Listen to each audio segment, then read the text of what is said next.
All right, this is Idjit Paul Mackey starting into the second half of the Dog Days of Podcasting on day 16 with a trivia episode while I'm on my trip to Madison.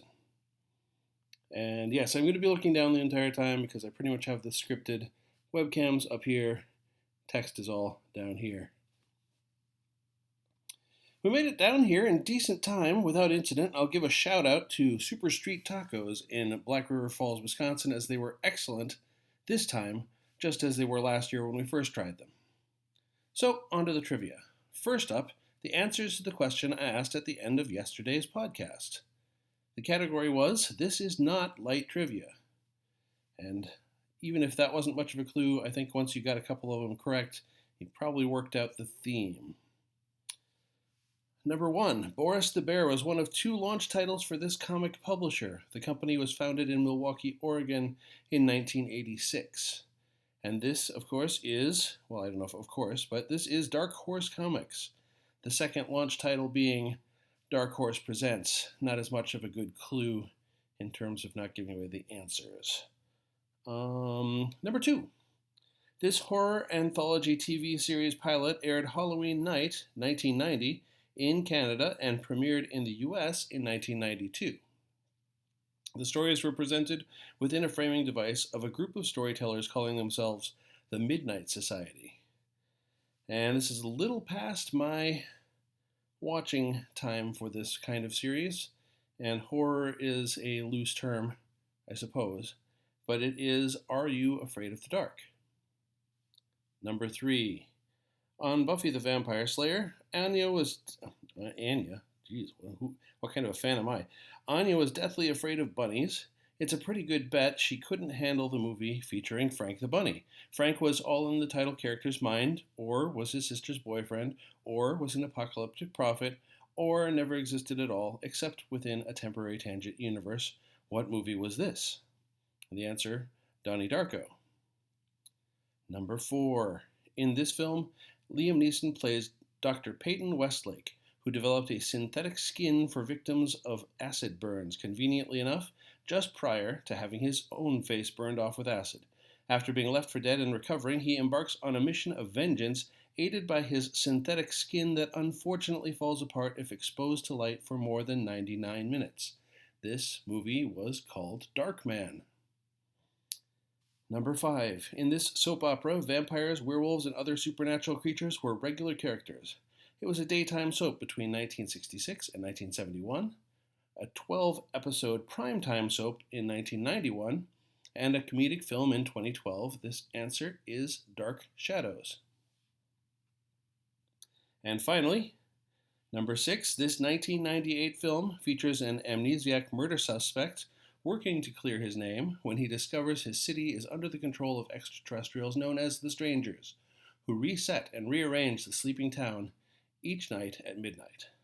And that film is Dark City.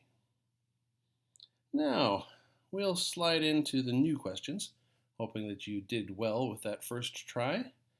Remember, the scoring is pi points for guessing it outright, an arbitrary number smaller than that if you don't get it till I'm about to reveal the answer tomorrow, and a goat turd if you just Googled it instead, as always. All right, first one. While I said I wrote all of these for Atomic Trivia War 9000, it's actually not entirely true because I wrote this category last night for Dog Days. Inspired by one Dog Days member, no slight to everybody else, it just fit a good theme. All right, number 1.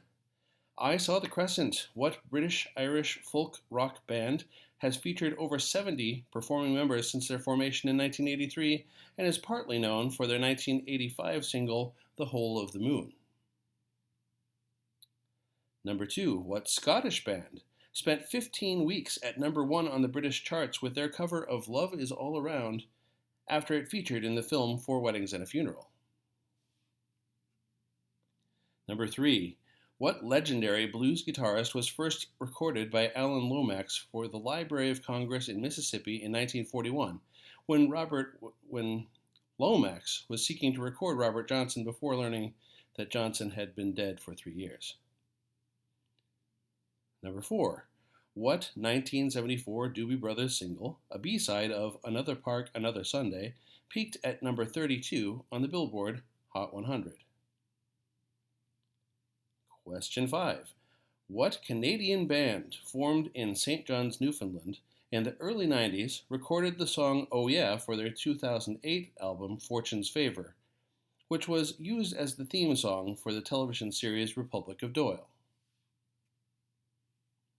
And last, this past February, what English rock duo won the Grammy Award for their single, Chaise Long, a viral hit originally released June 15th of 2021?